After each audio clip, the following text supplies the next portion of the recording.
8 докладов, отражающих взгляды исследователей на творческое наследие Фазилия Искандера, были заслушаны в рамках конференции. Первый проректор АГУ Роман Дбар поделился воспоминаниями, связанными с Искандером. Мне очень повезло в этой жизни иметь возможность соприкоснуться с Искандером, с великим писателем, потому что во время этого обеда меня попросили находиться рядом с ним, потому что после болезни он еще не успел восстановиться, и у него не очень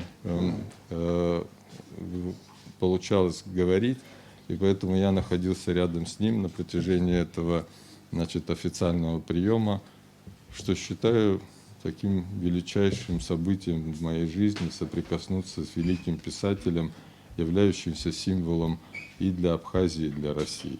Фазиль Искандер обладал уникальной способностью тонко чувствовать реальность, в которой жил. Его творчество отражало исторические события и эпохи, в которых он находился, что делает его произведения особенно значимыми и актуальными, отметила декан экономического факультета Сочинского госуниверситета Светлана Петрова. Искандер действительно являлся свидетелем той самой переходной эпохи, поэтому его рассказы, его чувство юмора, которое в этих рассказах есть, это своего рода защитная реакция на те процессы, которые происходили вокруг.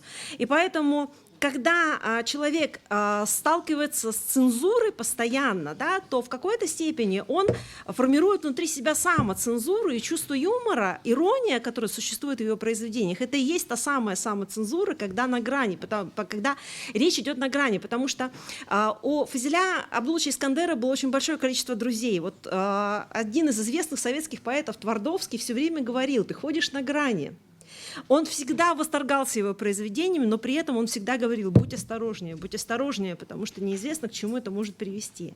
В своем докладе Фатима Даути отдала представление научно-исследовательской работе кафедры русского языка и общего языкознания АГУ, посвященной изучению творчества Искандера.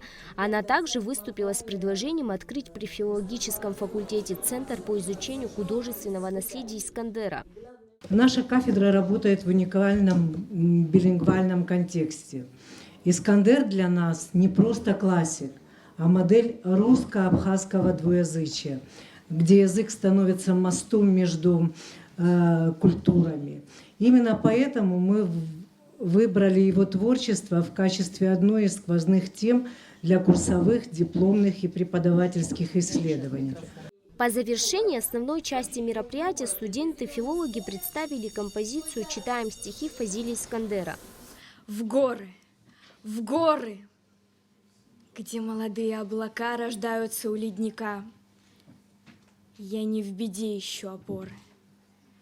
Мне жизнью были эти горы, мне снятся влажные луга. Хочу туда, где водопад летит, как брошенный канат, качаясь на лету, где, как раздавленный гранат, закат течет по льду.